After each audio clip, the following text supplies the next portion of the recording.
প্রিয় বন্ধুরা, ব্যক্তিগত পার্সোনাল কিছু কাজকর্ম আছে, বুঝছেন কি হয়েছে? সবগুলো কাজকর্ম মায়ের উপরে নির্ভরশীল করলে হয় না।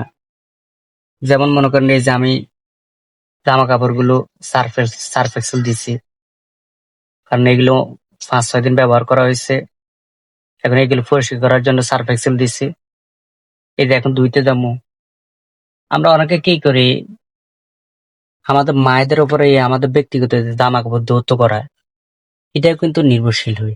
কিন্তু এটা আসলে ঠিক না, কারণ একটা মা দেখেন সংসারে অনেক কাজ করে, রান্না বান্না, এরপর আপনার ঝাড়ু দেওয়া, ঘর ঝাড়ু দেওয়া, বাইরে ঝাড়ু দেওয়া, এরপর যত কাজকর্ম আছে, বুঝছেন কি হয়েছে, অনেক কাজকর্ম করে।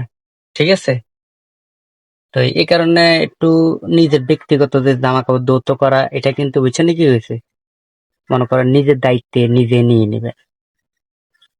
অনেক ছেলেরা আছে আছে কি, দেখবেন অনেক অনেকদিন ফ্যানটা ব্যবহার করছে, ঠাস করে ফালাই দিছে, মা এটা ধুই দিও। একটা গেঞ্জি সে অনেকদিন ব্যবহার করছে, ঠাস করে ফালা দিছে, আম্মা এটা ধৌত করে দিও। কিন্তু এটা আসলে ঠিক না। কথা কি বুঝতেছেন না?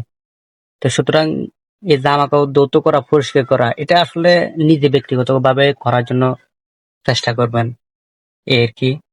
ধন্যবাদ।